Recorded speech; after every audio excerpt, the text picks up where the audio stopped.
It's 7th grade and this kid Lucas brings a bunch of Costco gum to school. Tons of packs. Every single flavor. And he never made a big deal about it, but he would pull them out here and there so that people could see. And naturally, they would ask for a piece of gum. And when they did, 50 cents. Oh, I don't have any money right now. Oh, that's fine.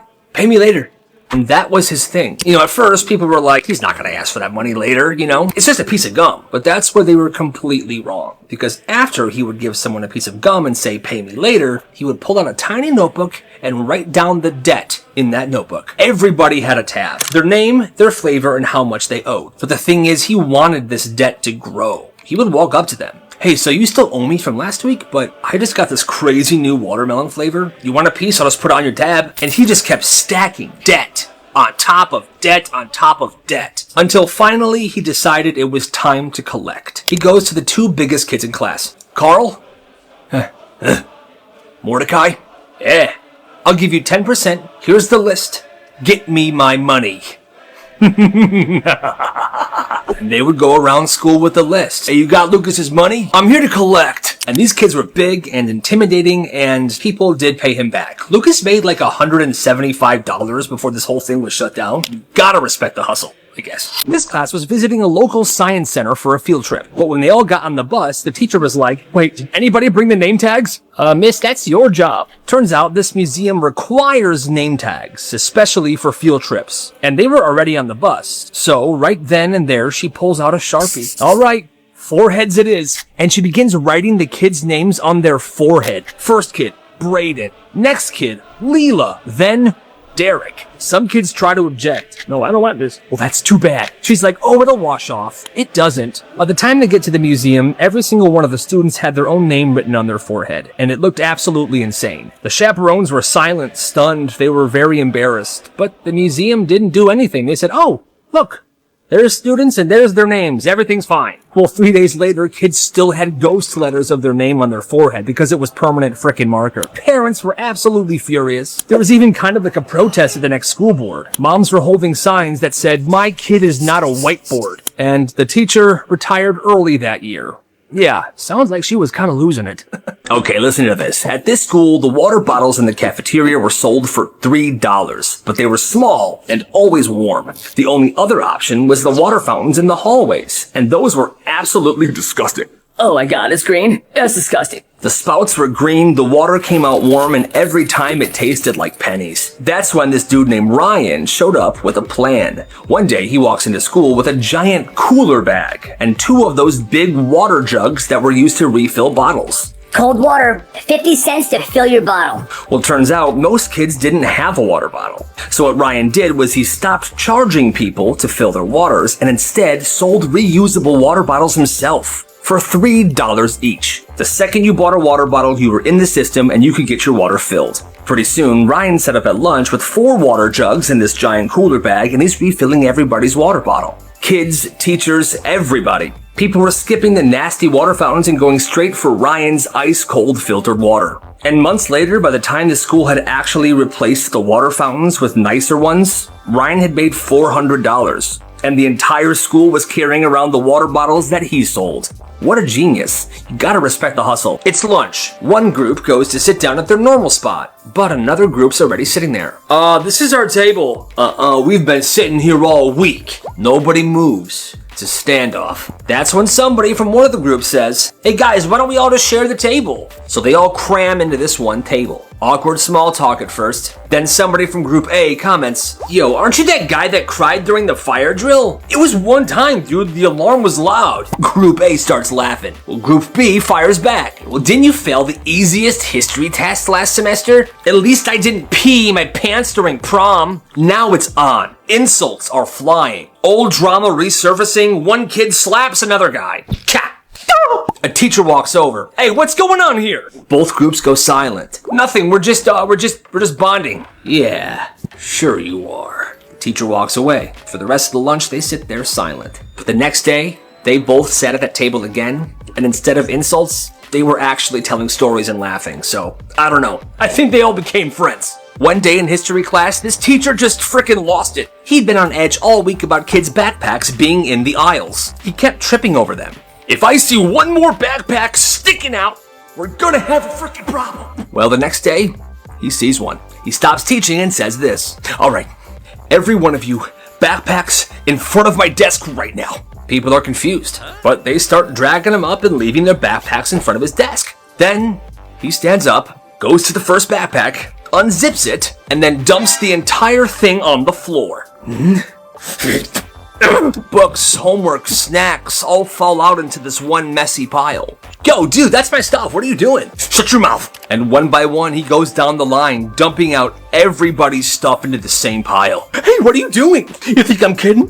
You think this is some frickin' joke? By the end, there's a mountain of student stuff covering half the classroom floor. Some kid takes a picture. Parents start calling the school before the day's even over. And the next morning, there's a substitute in his seat. Apparently, that was the last straw. And that teacher was fired. Hey, that's kind of messed up. Every kid has a moving out phase. On this day, this kid's mom was yelling at him, telling him to clean his room, eat his broccoli, normal stuff. But he got fed up. Fine, if my room is so messy, I'm moving out. And he expected his mom to cry and be like, no, don't move out, I'm so sorry. The mom just said, okay. The suitcase is in the attic. Suddenly, she called his bluff. Okay, I'm gonna go get it. He knows she called his bluff, but he wants to see how far he can take it, so he starts packing. Then suddenly, the mom is helping him pack. Oh, don't forget your toothbrush, honey. I'll even drive you to the end of the street if you want. I'll pack you a sandwich too, so you don't starve tonight. No, it's fine, I'll walk. Now, 5 minutes later, this kid's standing at the edge of the driveway with his suitcase full of random stuff his mom helped him pack. His mom locks the front door. Close the garage. Kid begins to walk away, hoping that they're watching him, hoping they'll beg for him to come back. But they don't. So he turns around, knocks on the door. Oh, hi, sweetie. Did you forget something? I don't want to move out, Mom. I'll clean my room. The room gets cleaned in record time. Has this ever happened to any of you guys? What happens when the school bully becomes the hero? I'll tell you. This happened at a middle school in Ohio. There was this one kid named Steven, and he was getting bullied every single day by the same group of seniors. He was being shoved into lockers, his lunch tray was getting knocked over, the usual stuff. I hate my life. Well, here's the thing. There was another bully at school, the biggest bully, this dude named Jake, and everyone was terrified of him. Well, I guess he'd been watching what had been happening to Steven. I just kept seeing it happen every day. One day, something snapped. He sees them bullying Steven, so he walks right up and says, hey, look at me. You touch him again, you're gonna deal with me, okay? The bullies immediately stop. Oh, hey, Jake, yeah, no, whatever, man. We're just messing around, no big deal, we'll stop. And just like that, they stopped messing with Steven. But Jake doesn't stop there because Steven was a new kid at school. He didn't want people messing with him for some reason. So Jake starts walking Steven to class every day, sits by him at lunch, basically becomes his bodyguard. You didn't have to do that, man. Yeah, it did. Teachers are freaking out because they don't know what to do. The biggest bully in school is now protecting the most vulnerable kid in school. Well, here's the thing. Jake got suspended for 1 week because another kid was messing with Steven and he pushed him into the wall. The school didn't care that he was sticking up for somebody, but he didn't complain. And when the suspension was over, he kept being buddies with Steven. And that is awesome. Mr. Gene was a creepy teacher. Big guy, super weird energy, and he had bottles and bottles of Febreze behind his desk. And I guess he had a very strong nose as well, because he took it very personally when someone would come to class smelling bad. If he didn't like the way someone smelled, they would sit down and he would Febreze the air. Well, one day class started normally. He was teaching like normal. The Industrial Revolution was one of the greats. He locked eyes with this one kid. He didn't like what he smelled. So he grabbed the Febreze bottle. He marched right over to this kid. Can I help you? And Mr. Gene just sprayed over and over and over for like 15 seconds. This kid didn't know what to do, so he's just sitting there getting drenched in Febreze. Please stop. Turns around, goes to the front of the class, and begins teaching again like nothing happened. Crazy part is that teacher taught for another 5 years before he retired. I don't know how he wasn't fired. Every school had a dead zone, a room in the basement or a locked corner of the gym where chairs and desks go to die. Most people see a pile of trash, but to Mr. Henderson, it was a gold mine. The school budget for furniture was pretty much zero. If a chair leg snapped or the top of a desk cracked, it wasn't getting replaced. So for a decade, the chair graveyard grew. They see a mess, but I see a spare heart for the chair in room 203. Mr. Henderson didn't just guard the room. He was pretty much a furniture surgeon. He had a specific system. When one chair broke, he knew which piece to grab from the graveyard. He was swapping around parts like he was Frankenstein. See, this one can be saved, but this one's too far gone. Except that leg is looking pretty nice. I'll take this and I'll put it here. It's fixed. Well, the legend started when a group of 10th graders tried to steal a few chairs. So they go into this graveyard. Quick, grab one. So they tried to grab a few chairs, but this is when it happened. They pulled out one chair and the entire mountain collapsed right onto them. And Mr. Henderson was in the corner of the room watching. Well, boys. Trying to steal my stash? He obviously helped them up and gave them a few band-aids for their scrapes. And the punishment for breaking into the room and trying to steal the chairs, they had to reorganize it and stack everything back up perfectly. You gotta love Mr. Henderson. Yo, Steven, what'd you get in the test yesterday? I got a C.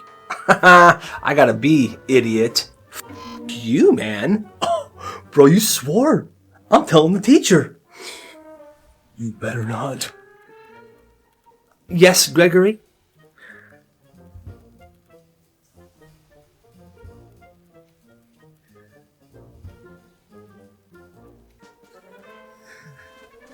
Can I go to the bathroom? Yeah, sure. You? What'd you say? Office, now! Oh, man.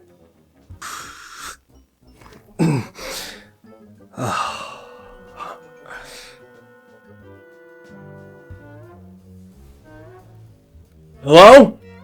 Is anybody in here?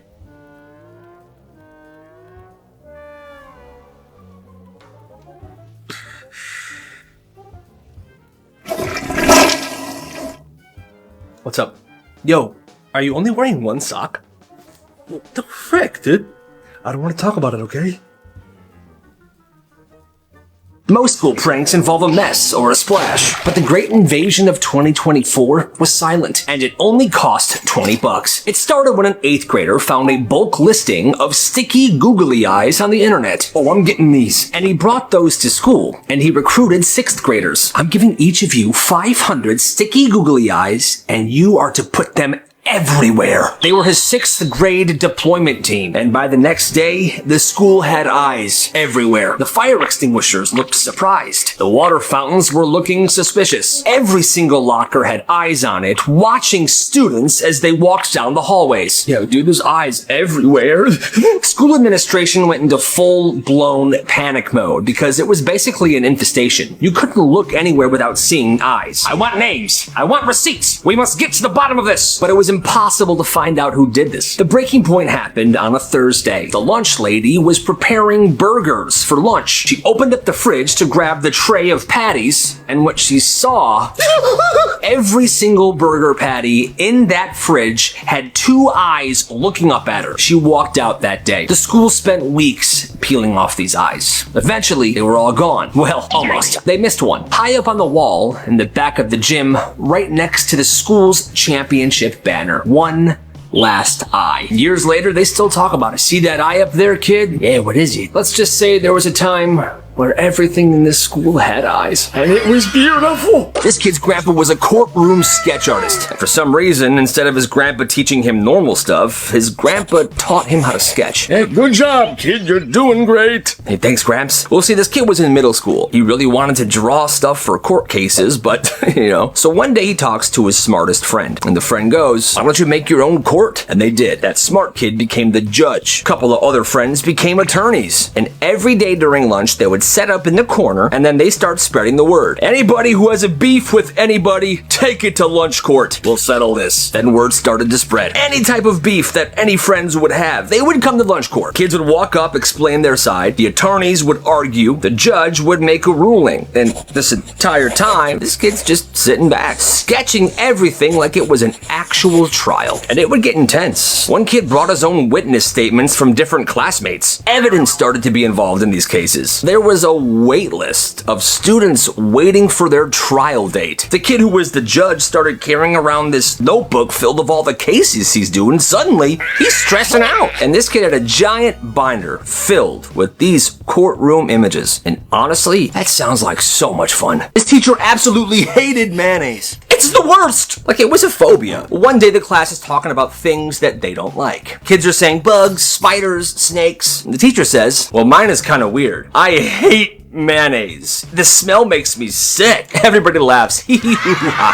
Class moves on. Except one kid becomes weirdly obsessed with this information. Mrs. Johnson hates mayonnaise, huh? The next day, he walks into that class carrying a full jar of mayonnaise. He sits down and just sets it right on his desk. Doesn't say a word. The teacher notices this, but she ignores it. She figures this kid's just trying to mess with me. I'm not even gonna put any energy into it. But then he does it again the next day, and the day after that. Every morning, that mayonnaise jar is just sitting on his desk right next to his notebook, staring at the teacher. Now, after days of completely ignoring this mayonnaise thing, teacher finally breaks. Okay, I have to ask, why do you keep bringing mayonnaise into my classroom? He looks up and in complete seriousness, he says, because one day, miss, I'm gonna drown you in mayonnaise. Now, the kid didn't actually end up drowning her in mayonnaise, but he did keep bringing that jar to school, and she kept having to look at it. It was there in that classroom every day for the rest of the year. When she was a teenager, her dad was driving her to work at Dairy Queen. They're in the car. All right, sweetie, this is gonna be a good day. Ugh, I hate working. It's a normal ride so far. Then, out of nowhere, this woman cuts them off on the road.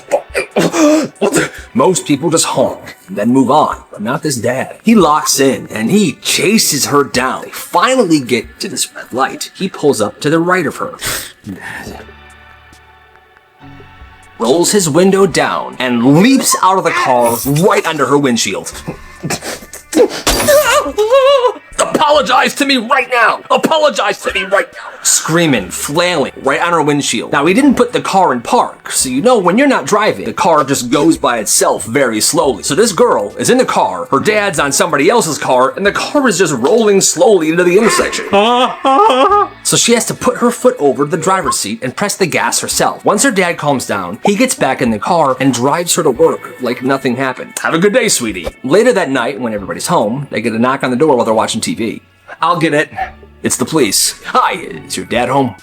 Dad, you're going to jail. And he was arrested. Makes sense. Most teachers have a confiscation drawer, usually full of phones, gum, fidget spinners. But this one teacher had a crazy policy. If it's on your desk and it's not a pencil or your work, it's mine until June. She wasn't joking. She was basically like a frickin' pirate. And her desk was the treasure chest, baby. By May, her desk would look like a mix between a museum and a flea market. Stuff everywhere. She had a stack of rare Pokemon cards, a half-finished crochet project from a student trying to make a hat during a test. There were some lucky rocks, and I kid you not, a waffle maker. On the last day of school, everyone would line up. This is to get their stuff back, or at least they hope. But this teacher, see, she didn't just hand it over. Everything on the desk is up for auction. You see, all year, she had been tracking these classroom points. Points you would get from doing well on tests, doing well on homework, good behavior. And at the end of the year, for this auction, that was the only currency that she wanted. Well, the kid who owned the waffle maker only had 50 points. The straight A kid had 500 points. Yeah,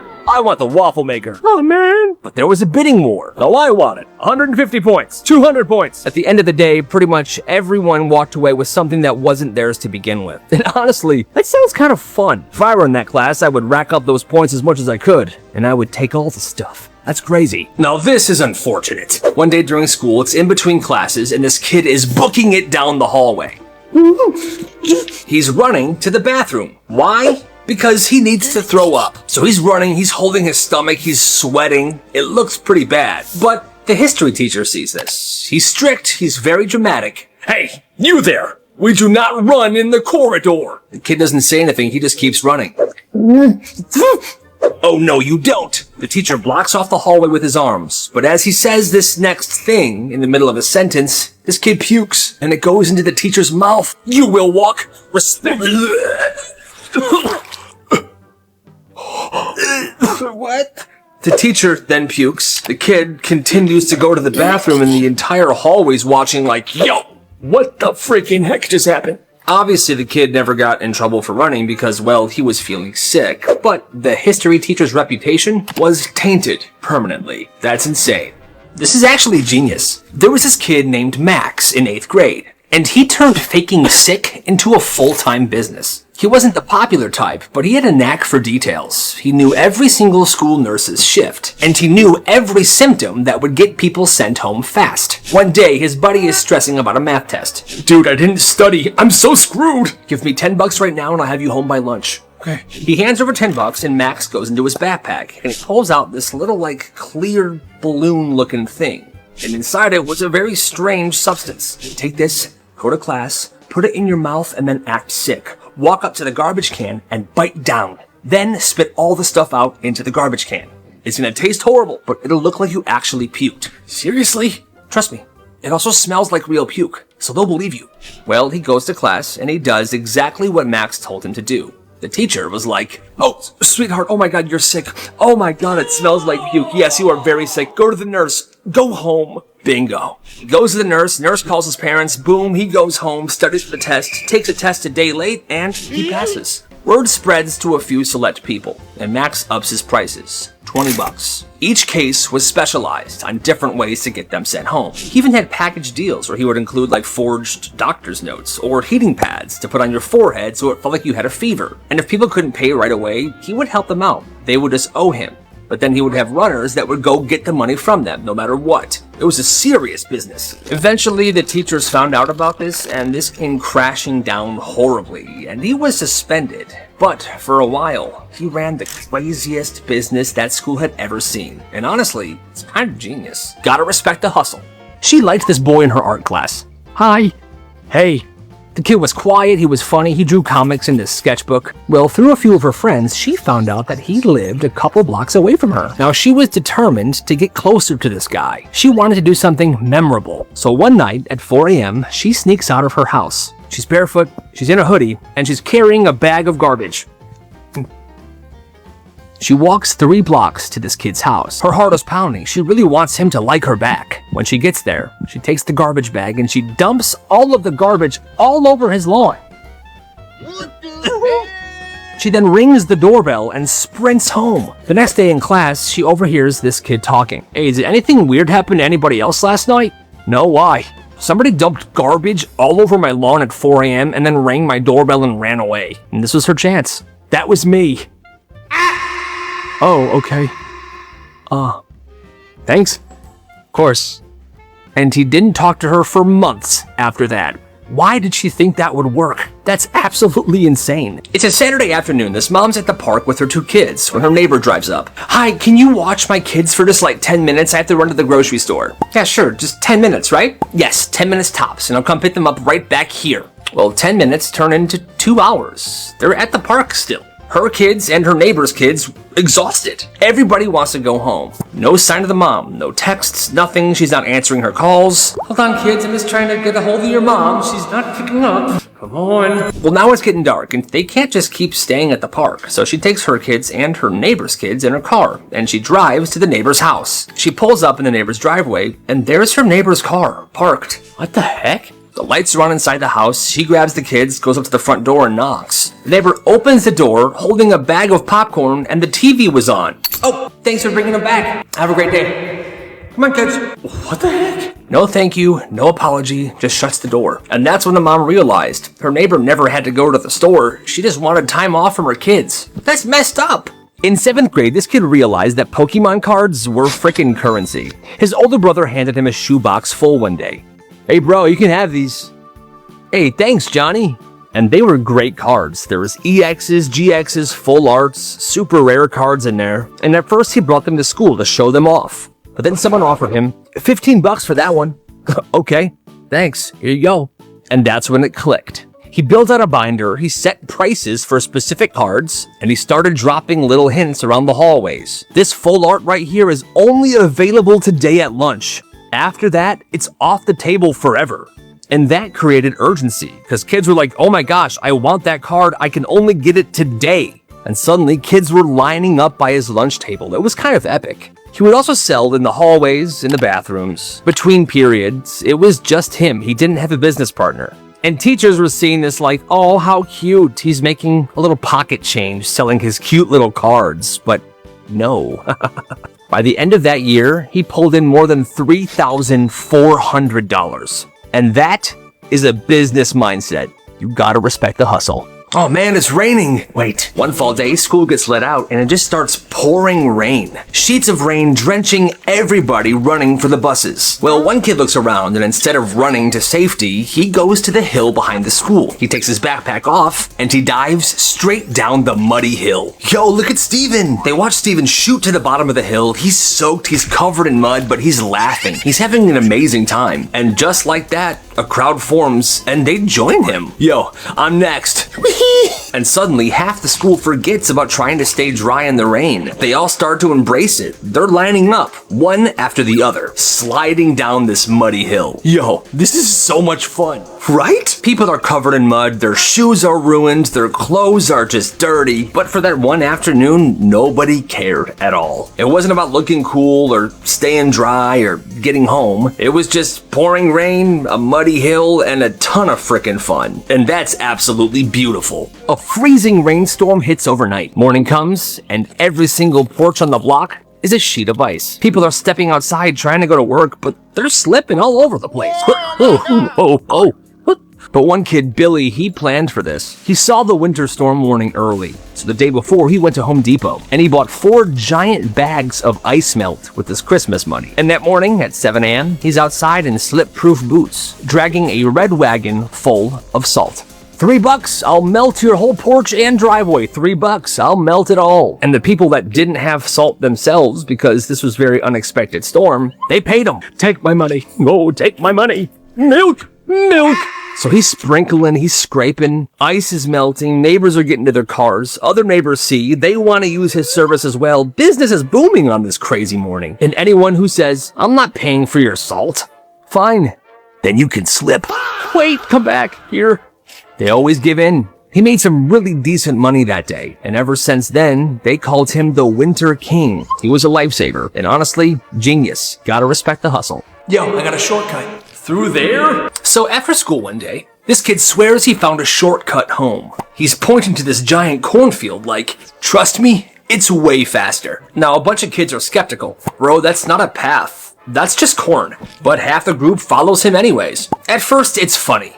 They're laughing, they're pushing through the corn stalks, they're making jokes. Then 10 minutes pass. There's no road. It seems like it's just endless corn. Wait, we passed this corn stalk already, didn't we? It's all corn, man. Trust me, just we'll keep walking. After a bit more walking, panic does begin to kick in, and their phones aren't working. The sun's setting, you can hear coyotes in the distance. You hear that? We're gonna die. By the time they finally stumble out of the cornfield, it's dark, they're dirty, scratched up, and dehydrated. And what do they see throughout the neighborhood filling these streets? Police, firefighters, parents, everybody freaking out. Turns out, word spread fast, and when this group of kids never came home, things got crazy. Hey, a bunch of kids never came home today. Get every unit out there right now, we gotta find them. The whole town formed a frickin' search party. And this shortcut, it added 4 hours. And the kid that had this idea never lived it down. That's insane. This kid tried to outsmart the dress code. He was in 7th grade and his school had one of those weird rules. Your bangs couldn't go past your eyebrows. That was the line, just the eyebrows. So one day, a teacher pulls him aside. Hey, come here.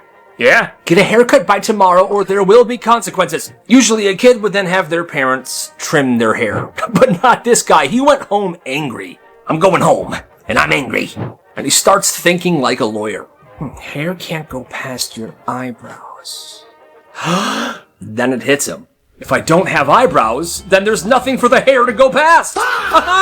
He felt like a genius. So that night, he took a razor and he shaved his eyebrows clean off. Shows up to school the next morning proud. The same teacher sees him.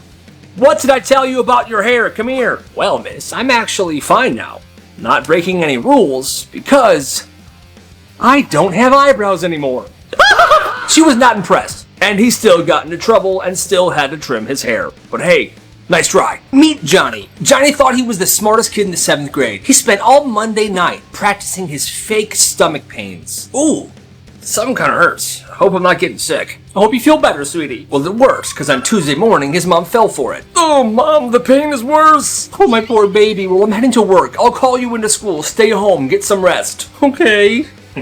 He felt like he pulled off the heist of a century. Spent all day playing video games, thinking to himself, my friends are probably so jealous of me right now. Well, the next morning, he goes back to school, walks in like a king. What's up, guys? The second he gets into the building, he stops. The floors look extra shiny. Everyone's huddled in different groups, watching a video on their phone. He sees his friends. Yo, what's up? His friend says, bro, you picked the worst day to be sick. Apparently, during third period the day before, there was supposed to be a routine fire drill. But it wasn't just the alarm that went off. Something malfunctioned, and the sprinklers in the main hallway went off. We're talking gallons and gallons and gallons of water hitting those floors. One kid even took the bathroom soap and sprayed it on the floors as the sprinklers were coming down. Slip and slide! The best part was, it was 100 degrees outside, so this felt awesome. Teachers were sliding, the principal slipped, the weird kid from class used a lunch tray as a boogie board. Everybody went home soaking wet, but they said it was the best day of school ever, and that's all anyone talked about for years. There was Johnny. Oh, that sounds fun. It was amazing. Hope you're feeling better, by the way. Oof.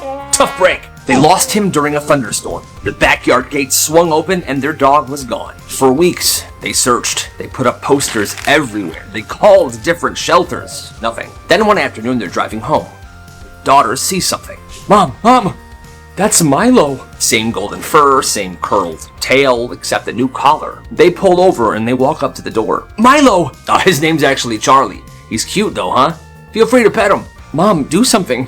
Where did you find him? Oh, we picked him up from the shelter.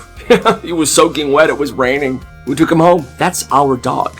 He was chipped. He wasn't chipped, and that's our dog. The girl kneels down. Milo, come here. See? He knows his name. Charlie, come here. But Milo didn't come. He was so happy to see his real owners. Quick, get Milo in the car. We're leaving now. Hey, wait! And they took the dog and they sped away. Honestly, I would have done the same thing. That's my freaking dog. That dude was seriously trying to keep him. That's messed up. So this kid gets paired with the laziest person in class for a group project, and he decides to handle it in the most savage way possible. They're supposed to be splitting the work 50-50. 50-50. So he messages his partner one night, hey, you want to do the research for the slides? The next day he responds, I don't know, you pick what I do. So the guy decides to split it in half. Alright, I emailed you half the slides, send me yours when you're done. Because that sounds fair, but then after that, radio silence. Yo bro, did you finish? Nothing. He tries talking to him during school. Hey dude, gotta go man. The heck? It's the night before the project. Yo man, are you done? Partner responds, yeah, don't worry about it. Presentation day, they're up third, and this guy's got his part ready to go. Clean, put together. He did his research, he's solid. His partner shows up with nothing. Literally nothing. Bro, where's your part? I thought we're just gonna wing it. The teacher calls him up. Okay, let's see what you two have. They stand up and this kid goes first. He goes to his slides. Okay, so we each did half of the work. I'm gonna go first. He presents it flawlessly. He's confident, well-researched, and then he looks to his partner. All right, man, your turn. He freezes. The partner gets up there to try to wing it and he presses the button to go to the next slide. And all the slide said was, this section was assigned to Carlos. Bro, you didn't do it? You didn't do your part? No. He gets full credit. Yes. You get 0. And the kid sat down, proud of himself, while his partner stood up there completely shocked. The rest of the class just laughed. Yo, that's savage. This kid in band was obsessed with yo mama jokes. Yo mama so squiggly, she squiggle on me. And he would say them every day. Yo mama so old, she pre-ordered the Bible. Yo mama so ugly, not even goldfish crackers smile back. Then a hurricane happened. Schools closed for a while, and everybody comes back. Everyone's talking about it, seeing who lost power, who's got flooding, all that stuff. Band class starts up again. The teacher's getting everybody settled in. All right, class, settle down, settle down. I'm glad to see all of you are well. Well, then this kid walks in, the yo mama kid. He's got the biggest smile on his face. The whole class can see what's coming. The teacher asks, Kevin, how you doing, buddy? The kid goes, yo mama. And before he could even finish, the teacher cuts him off without missing a beat. He says, died in the hurricane. I'm so sorry. Silence. You could hear a pin drop. Yeah. The teacher's mom passed away during the hurricane. The kid's just sitting there, shocked. He quietly turns around, walks back to his seat, sits down. And according to every single person in that room, the yo mama joke kid never made a yo mama joke ever again. This kid had a fish allergy, and he always told his mom, "Mom, I can't eat fish, I'm allergic." And he's not like die allergic, but if he has fish, he'll get sick. Headaches, vomiting. But his mom refuses to believe him. "No, you're not. Eat the fish." She would force him to eat the fish, saying that he's not allergic, and then when he does eat it and gets sick, she gets annoyed. "Oh my god, you're dramatic. Clean up after yourself." Well, one night, the mom's hosting a big dinner party. This kid is 9 years old. Everybody's eating. His mom hands him a fish fillet in front of all the guests. "Here you go, sweetie. Eat this. Let me know how it is." "Mom, I told you I can't eat fish." "That's not true. That's not true, everybody. Eat the fish." That's when the kid realized, okay, I'm gonna eat the fish. He eats the fish. Everybody's watching. 10 minutes later, he walks back into the kitchen. "Oh, did you like the fish? You want more, I bet, huh?" "No, Mom, I..." Pukes all over the mom and the table. The guests are shocked. "Oh my god! Clean up an aisle fish! Milk!" Now you can see it in the mom's face. She wants to explode. Kid's like, "Do it, Mom. Everyone will see who you really are." But the mom can't. Not in front of all her guests. So she flips. "Oh, my poor baby. I think you are allergic to fish. Let me go put you to bed." She then takes him upstairs and tucks him in and joins the party again. And from that day on, she never made him eat fish ever again. Hey, kid's a genius. This kid didn't talk until he was 5. And when he finally did start talking, he barely said anything. His vocabulary was only like 20 words. And he only talked when he was spoken to. And everyone already thought he was the weird kid. Well, one day, this kid is sitting outside of his house when his 10-year-old neighbor walks by.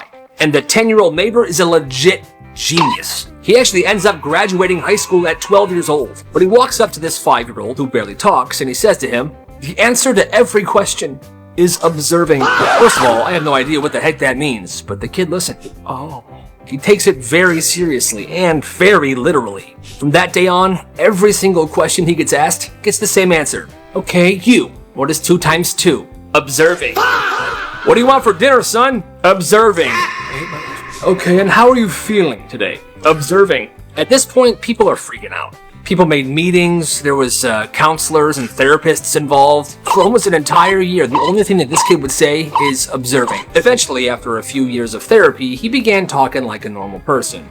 But hey, that's kind of hilarious. This math teacher was a total freaking nightmare. She required every student to have a specific scientific calculator in her class. The calculator cost $100, but if you forgot yours, too bad. She wouldn't lend you one and you were not allowed to share or borrow off of anybody else's when you were in the classroom. Well, one Saturday, a junior named Marcus was biking in his neighborhood when he spots a massive garage sale. "Oh, that looks sick." He goes up and takes a closer look and he finds an absolute gold mine. This tech hoarder was selling a box of 15 perfect condition graphing calculators for $1 each. Well, Marcus didn't even blink. He bought all of them. "I'm gonna buy all of them." He dropped $15, took everything home, and he realized he was sitting on over $1,000 of technology. Well, the next Monday, he brought these to school to start a little business. He would stand right outside of that rude teacher's classroom door. It would be 5 minutes before the bell, and he would rent them out to students that didn't have these calculators. "Hey, psst, you need one? I know she's tough. $5 to rent for the class period." "Oh my god, thank you so much. There's a test today. I was gonna fail it." "I got you, dog." After a while, word spread and people would just message him like, "Hey, got any calculators today? I need one for the class." "Yeah, I got a few left. I'll meet you by the bathroom in 10. The teacher eventually said that students could no longer rent these calculators, but that rule never really stuck because at that point, she's just using any excuse to fail students. This kid retired at the end of the year. Then he sold those calculators to people that would buy them for half the price. But he swears he saved a lot of people's grades that year, and that is respect. It started small. This kid brought a few things from home that day. A headphones, a hoodie, and some random collectibles. And somebody jokingly goes, "I'll trade you my Jordans for those headphones." He says, "Okay." And that's the moment it clicks. The next day he comes to school and that duffel bag he brought of stuff is heavier. And he starts telling people during lunch to meet him in the bathroom. And everything he had was up for trade. "Okay guys, line up. Here's what I got. What do you got?" And the value is negotiated right there on the spot. A hoodie for a watch for AirPods, AirPods for a portable speaker shaped like SpongeBob SquarePants, a portable speaker shaped like SpongeBob SquarePants for a porcelain plate that someone stole from their grandma's house that's worth a lot of money. Okay, I think we all did good today. We happy? Yep. Perfect. Milk. By week 3, there's a huge line of people holding random objects trying to trade with this kid because the best part is you were never sure what he was gonna bring. Some of the stuff that was traded included shoes in a plastic bag, electronics, gift cards, jewelry. Bro, that's a PlayStation 5. I know. Now say you wanted something nice, but the thing you had to trade didn't equal the value. Okay, I'll trade you this for that, but tomorrow you gotta bring me something else to make it even. Deal. So now there's credit on the line. And that's when it gets dangerous, because if someone didn't follow up with their end of the deal, there was arguing, fights, full-blown bathroom brawls. And then came the bandits. Bigger kids that stormed into the bathroom one day and stole everything. Hey, Pipsqueak, give us the stuff. I knew I should have hired security. That's another lesson. Always hire security. The school then gets involved in a pretty major way. Suspensions, confiscations, meetings with parents who are finding out for the first time that their kid traded their family heirloom for a freaking SpongeBob speaker. That bathroom was closed down for the rest of the year. But nobody ever forgot that underground trading post in the school bathroom. This family thought chairs make you lazy, so they were forced to always stand when they were eating. Breakfast, standing at the counter. Lunch, standing around the island. Dinner, standing around the table with the entire family. And they were supposed to eat fast. They were trying to be efficient, I guess. Once they were done, they would clean their plates and they would move on. Well, this kid grew up this way and he never questioned it. Why would he? That's how he thought meals worked. Then he's at his friend's house for dinner one night. And he's confused. He's standing there.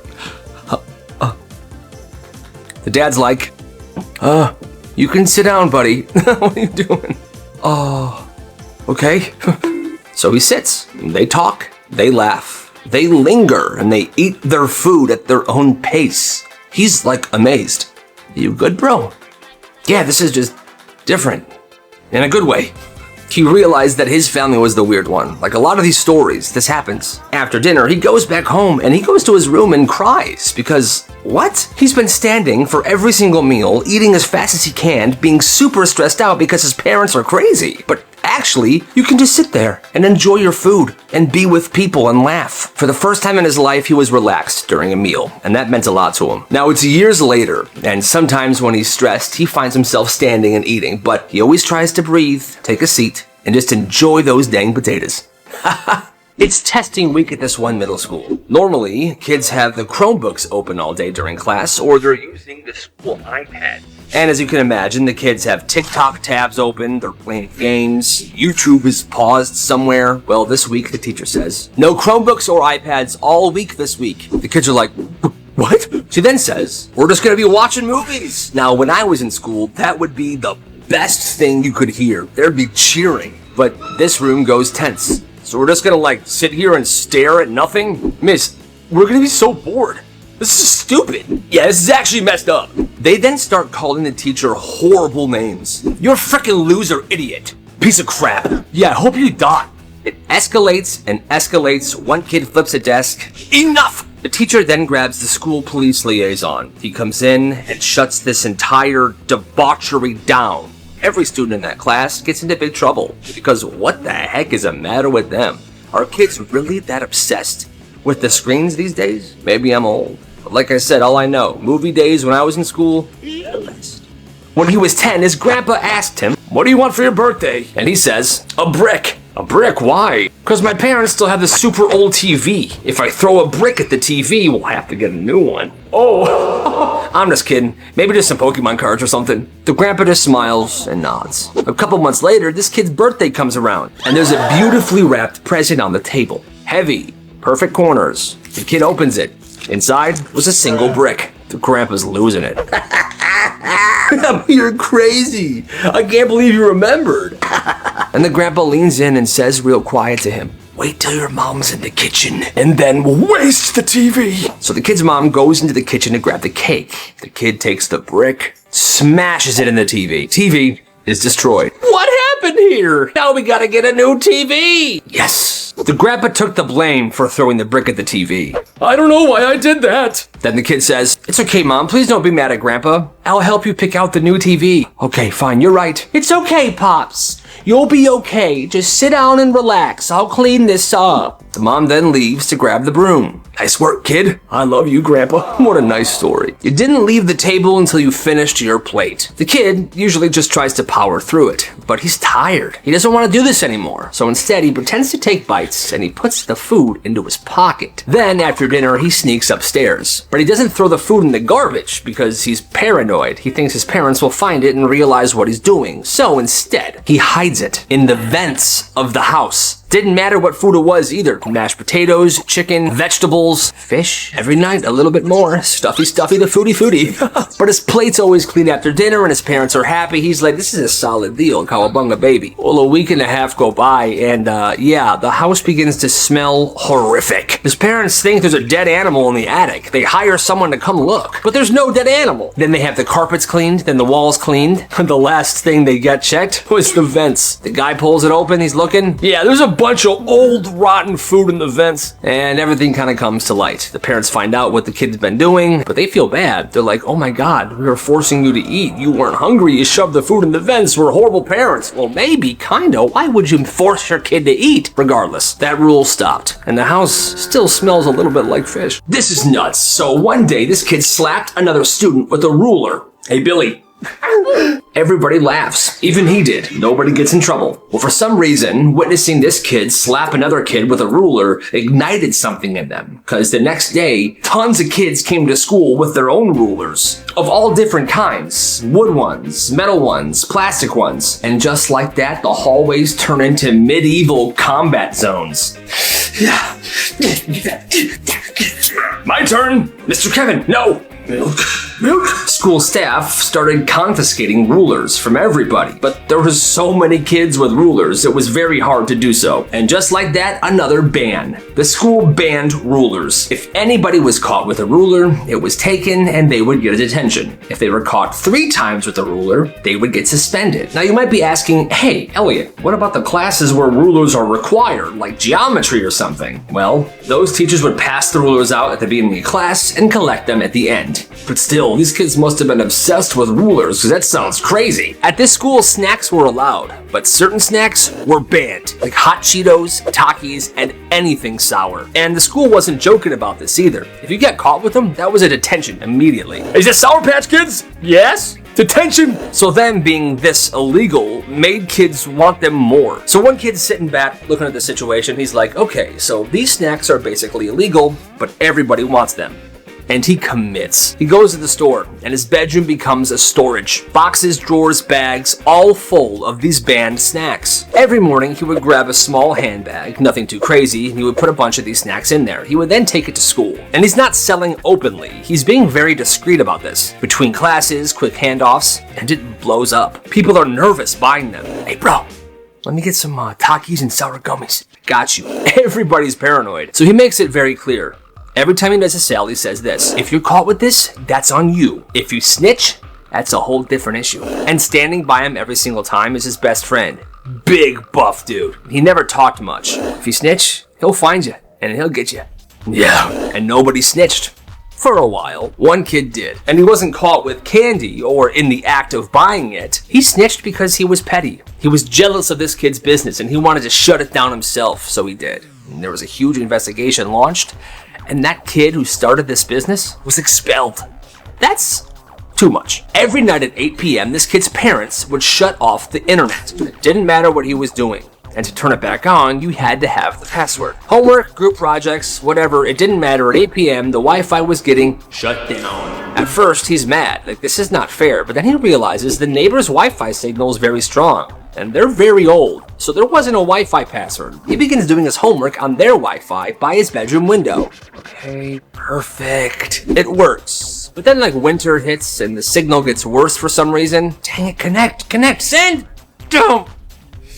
He starts getting closer and closer to the neighbor's house. He begins sitting on his front porch, then outside their windows. This goes on for weeks. Sometimes the signal's better, sometimes it's horrible. Until one night, the signal was very bad, so he was sitting directly underneath their bedroom window. He didn't know it was their bedroom, but another neighbor saw it. What is that creep doing? And yeah, I guess it would look pretty creepy, this dude sitting outside the neighbor's window with a laptop. In the dark, the police get called, the cop shows up, he explains to them, I'm using their Wi-Fi. Mine gets cut off at 8 p.m. by my parents. I have homework to do.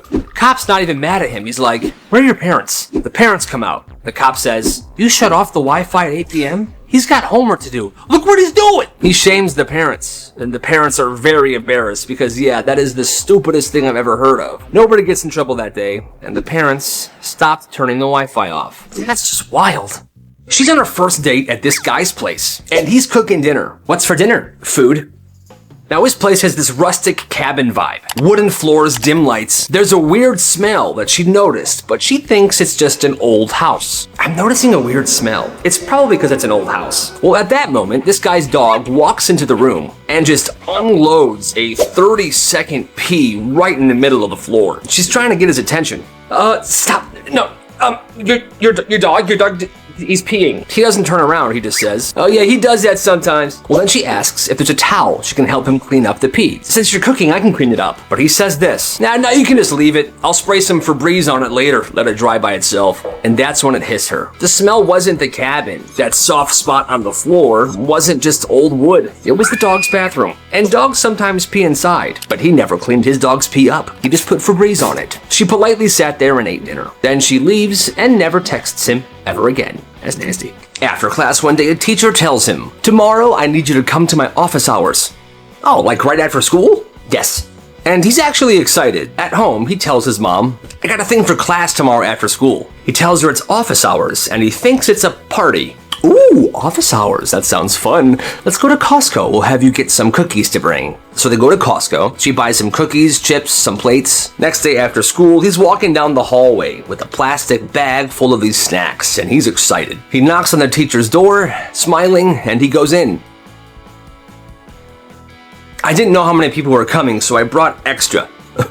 What? She looks at the food, looks at him. What are you talking about? Office hours. She closes the door quietly and says, we're here to talk about your failing grade. It's not a party? No. He sits down, defeated. He talks to the teacher, and they have a plan to fix his failing grade. And as he's about to leave, all right, well, thanks. I guess I should go do my homework. And wait! I can't let you waste all the food. Let's bring out the cookies and the chips. Let's have a little party, just us two. Okay. And for the next 15 minutes, they sat there and ate cookies and chips and just chatted like two human beings. And then he went on his way.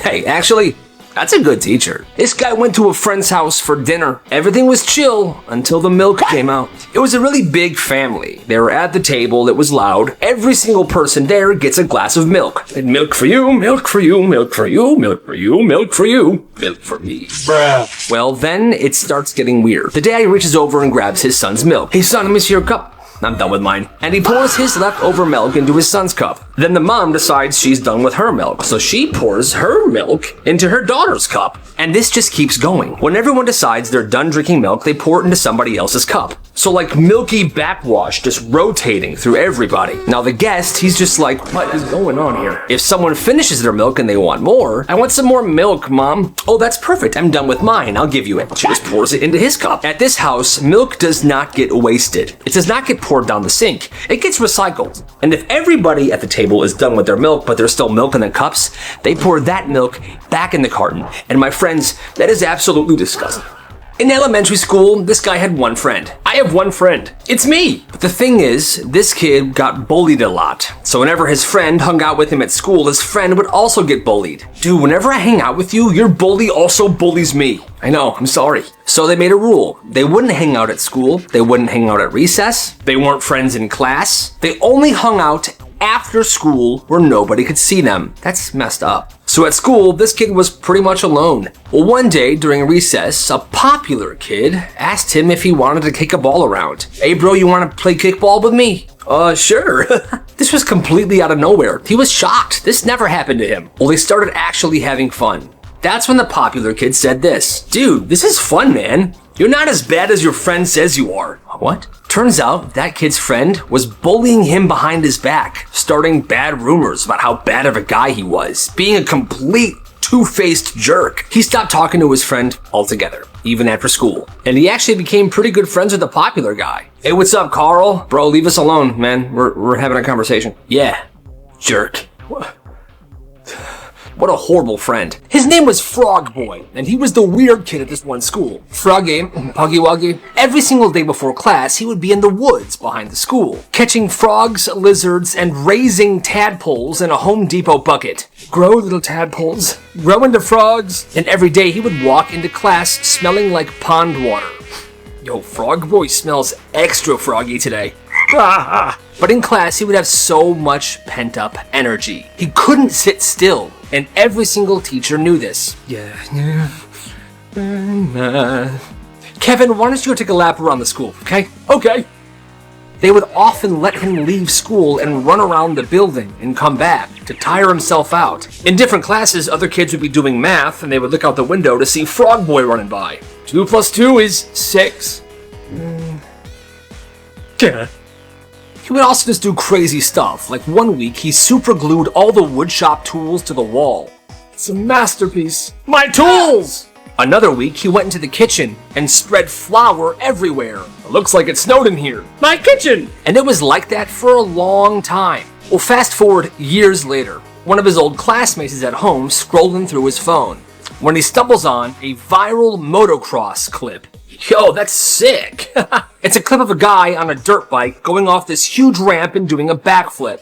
That's when the old classmate realizes, wait, that's frickin' Frog Boy! Frog Boy was now a professional motocross rider, and he was very rich. I'm just happy he used his energy for something awesome like that. Hey, go Frog Boy. There was a school in Florida that tried to monetize the bathroom. It's so messed up. They gave every student 3 restroom credits a month, and if you ran out, each additional restroom credit was $5 each. This is insane. The principal called it time management training, which didn't make any sense. It's more like a human rights violation. Well, that's when a student named Marcus, what's up, realized that the school just created the most valuable currency on campus. Okay, I got 2 credits left. I'll trade them for your pre-calc answers and your lunch. Okay, cool, yeah, deal. Marcus became this bladder broker of sorts. Hey bro, you never pee, right? No, just once before school and once at night. I'll buy your credits off you. He would either trade these credits or sell them to students who were having an emergency for a massive markup. Now the crazy part is, he began trading, buying, and selling these credits very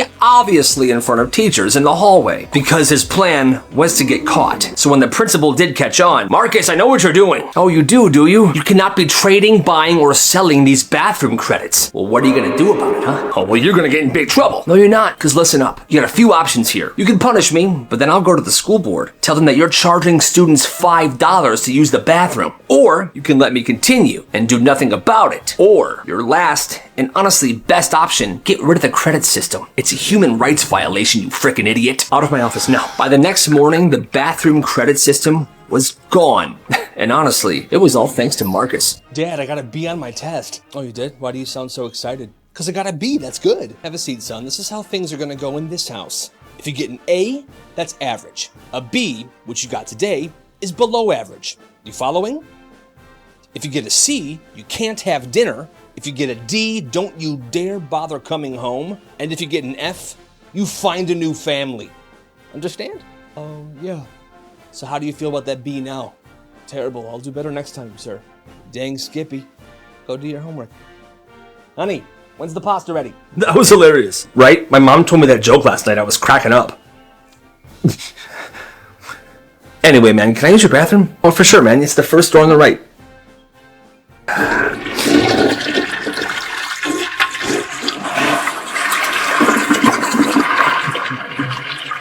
Hurry up in there, man. Now I gotta go.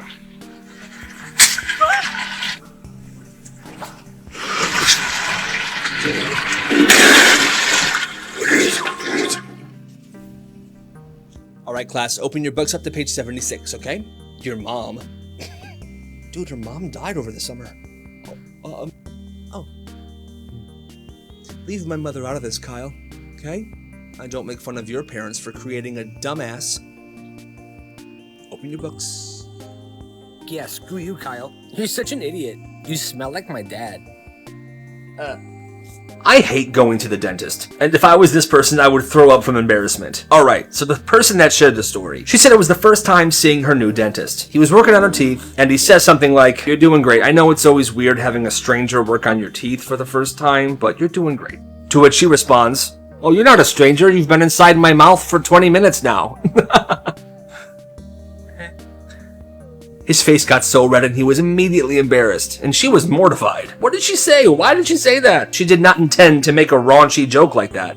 Well, her dentist remained professional. He finished the appointment, and she left. A couple months passed, and now it was time for her second appointment with this dentist. And she told herself that she was going to be on her best behavior. She wasn't even going to say a word to him. She's in the dentist chair, he's working on her teeth, and all of a sudden, he gets very uncomfortable and red in the face. And she's like, "What did I do? I didn't even say anything." Well, turns out, her dentist was wearing flavored gloves. And she had been absent-mindedly licking his fingers the entire time, and she didn't even know it. After that, she never went to that dentist ever again. You ever go to a neighborhood garage sale and see somebody selling a vintage camera for like $5 when it's actually worth $500? Most people just let it happen.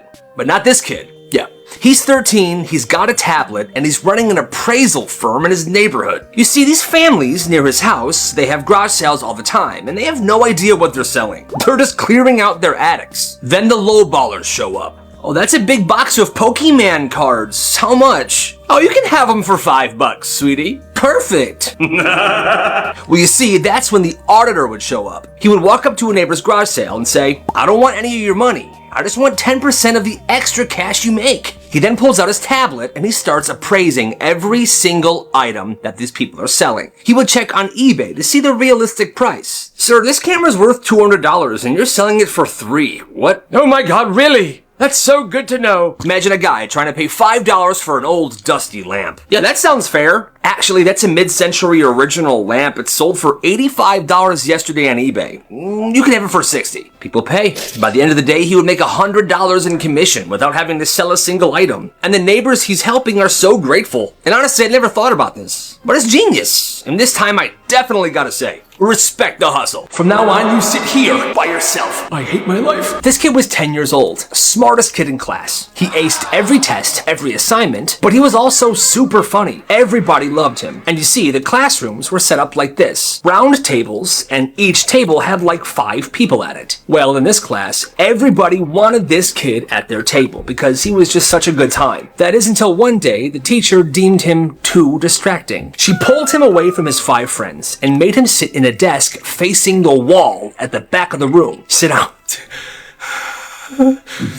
And he was the only one back there. The rest of the class were sitting in their groups. Group projects, he worked alone. He wasn't allowed to talk. Week after week, he kept thinking, "Surely I'll be moved back to my table soon." But the teacher never let him. And slowly, he could feel the gap building. His friends got closer with each other and farther from him. That desk in the corner became his life. For 10 months. A punishment that was supposed to last a week lasted for 10 months. And that is not fair. The wrong grandkid. Every few months, she would get an envelope in the mail. Oh, sweet. It was Grandma's handwriting. Inside of it, a crisp $20 bill. And a note that said, "For gas. I don't even drive, Mom." Grandma's old, sweetie. Let's not question it. Money's money. Years go by and the letters keep coming.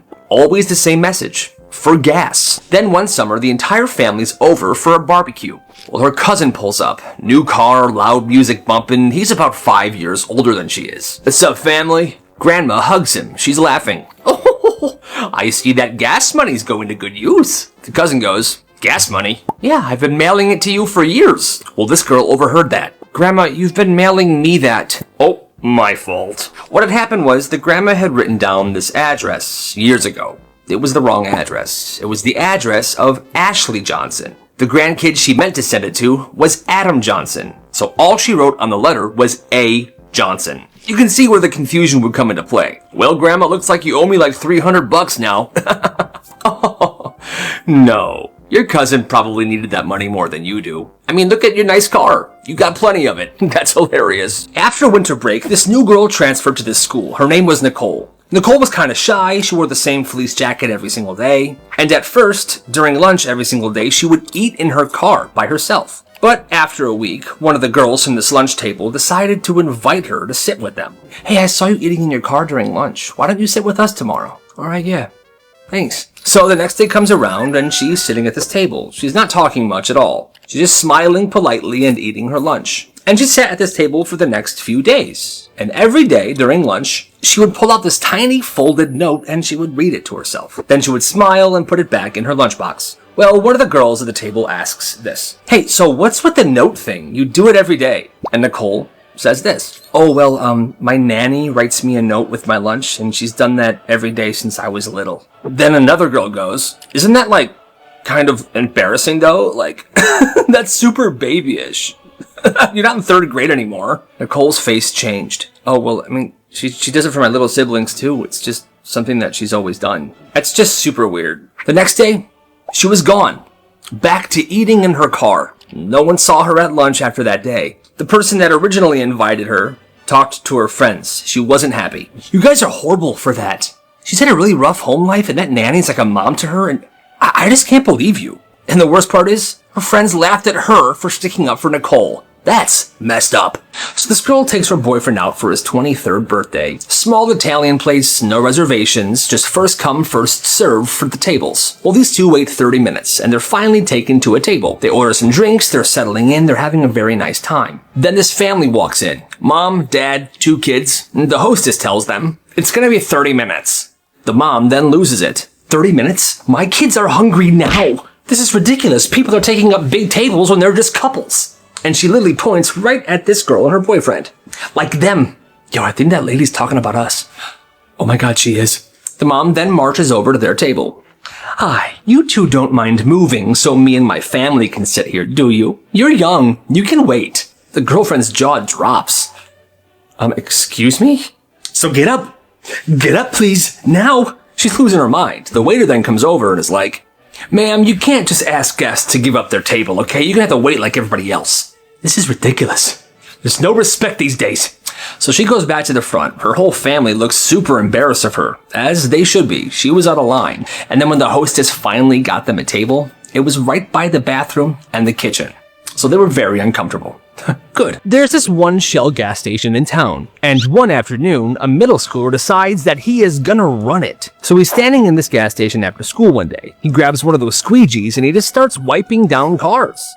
Hey, how's it going? Just cleaning up your windshield for you. Thank you, young man.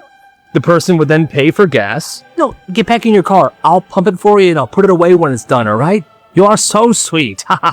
Here's a couple quarters for you. And he just does that over and over and over again. He's getting quarters, sometimes dollar bills. And the best part, the actual clerk inside the gas station is this super old guy, so he doesn't really know what's going on at all. So day after day, this kid's working there like it's a full-service gas station. Cleaning cars, pumping gas, checking the air in the tires. One lady even goes inside and tells the real clerk, the new guy you hired is fantastic. We all love him.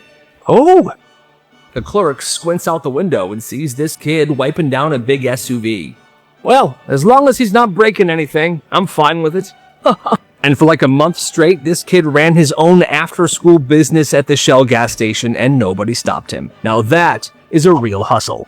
Black markets kids ran in their schools, a subscriber submission. In 4th grade at his school, they had something called a breakfast break. It was kind of like lunch, but for breakfast. Well, during this break, him and his friends would sell energy drinks, chips, candy, snacks, you name it. And they would sell it out of a cardboard cutout of a store. Well, business was kind of slow. Until one day, the popular kid walked by and bought an energy drink. They thought nothing of it. But apparently, this popular kid had a great customer experience. So he told all of his friends about this breakfast break convenience store that these kids set up. And guess what? Their business absolutely skyrocketed. And then one day, during that break, everybody came to get some snacks from their little store. This dude said it became a riot. People were fighting each other. Teachers were freaking out because it was like 200 kids in the hallway and that's a fire hazard. Some kids wanted to buy stuff so bad that they threw firecrackers in the crowd to scare some kids away. Well, eventually this business was shut down by one of the teachers. Well, he said that the teacher that shut him down stole all their candy and ate it with her coworkers. But in total, they made $700.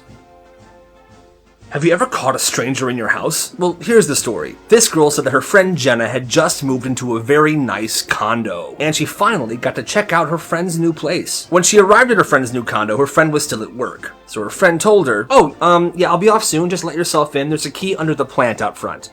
Oh, yep, there it is. All right, see you soon. So she let herself into her friend's condo and decided to make herself a sandwich. So she's eating her sandwich, walking around, checking out all the nice stuff her friend has, when all of a sudden the front door opened and a large man with a duffel bag walks in. Oh my god! She threw the sandwich at him and locked herself in the bedroom. She's in there scared. She's shaking. The man's banging on the door. Get out of the room right now! Get out! No, you get out! I'm gonna call the police! You're gonna call the police? I'm gonna call the police! That's when she thought something was off. Why would he call the police? She then looks around and realizes the bedroom definitely seems to be that of a man's bedroom. She then asks him through the door, "Do you know who Jenna is?" "Yeah, she's my next door neighbor."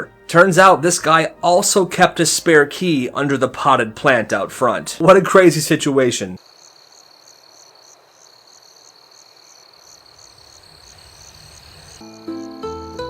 আচ্ছা তুই যে পছন্দ করস জানাইছস জানালায় জোড়া চোর পড়ে না পলো সেই জন্য সাইকেলের চেনটা এখানে এসেই পড়ছে। ভাই ঠিক কি সমস্যা? শাহরুখের ভক্তরা যে এত ভীত হয় সেটা আমি আগে বুঝতে পারি নাই। প্রেমে পড়বেন কিন্তু না মানে হ্যাঁ, আপনি শাহরুখ খানের ভক্ত না? শাহরুখের সিনেমাতে শাহরুখ খানের বিপরীতে যেসব নায়িকার অভিনয় করে তাগর প্রেমে তো মেলাবার পড়ছে। কথা আছে, আরো কাছে আসেন, আপনাকে কানে কানে একটা কথা বলবো। পড়ে না পলো সন্ধে আকাশ। পায়েল, ও আমি আরো ভাবছি তুমি শাহরুখ।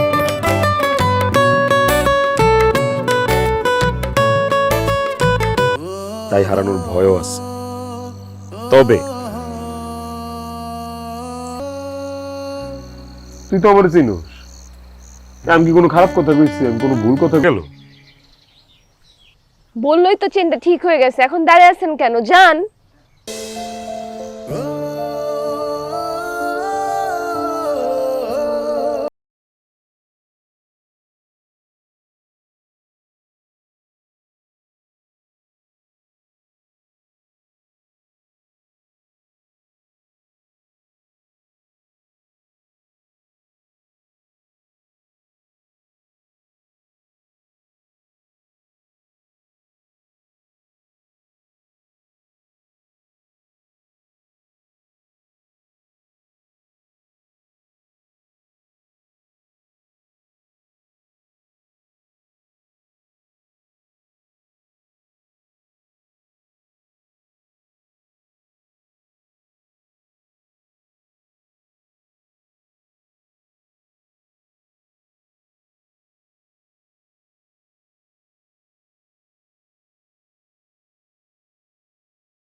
করছে মা আমি সত্যিই জানি না কি হয়েছে, কেন শুলি এমন করছে।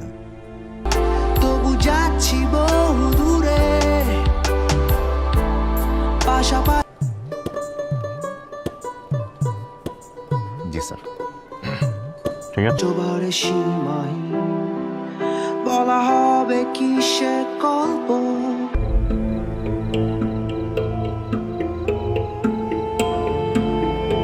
আমি আমার মেয়েকে খুব ভালো মতো জানি, আমার মেয়ে কোনো ভুল করতে পারে না। যদি কোনো ভুল করে থাকে নেই আমার হাতে।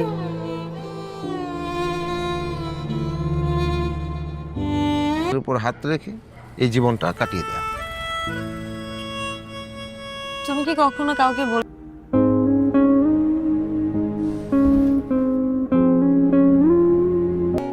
সবকিছু ঠিকঠাক তো তোমার? ঠিকঠাক। তোমার?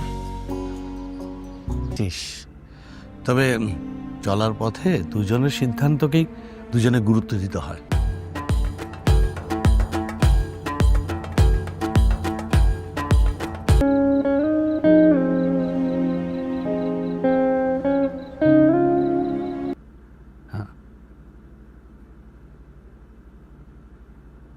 মেয়ে তো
আমার নিজের মনে হইতেছে আমি কিং বাচ্চা। বেলা শেষে পেন্সিল ভাষা পেল কি? কেমন মনমোয়া হইয়া থাকিস, কি হয়েছে আমার বল। ঠিক তোমার বাচ্চা।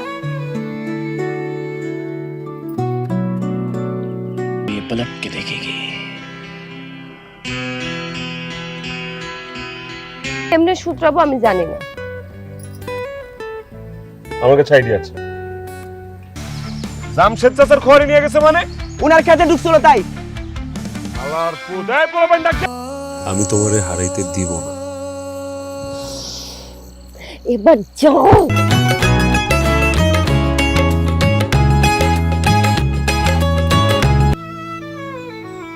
বাচ্চা আজকে তোমার কি হয়েছে বলো তো? আবার চুরি করছে। আজকে একদিন কি তার একদিন আমি তার একটা কাজটা খাইলাম। আমার জমানো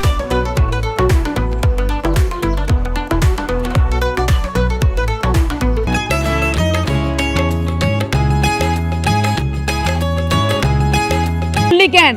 হ্যাঁ, আমার সংসারের টাকা চুরি কইরা, জমানো টাকা চুরি কইরা তুই কি করলি? এত বেলা করে ঘুমাইতে চলবো?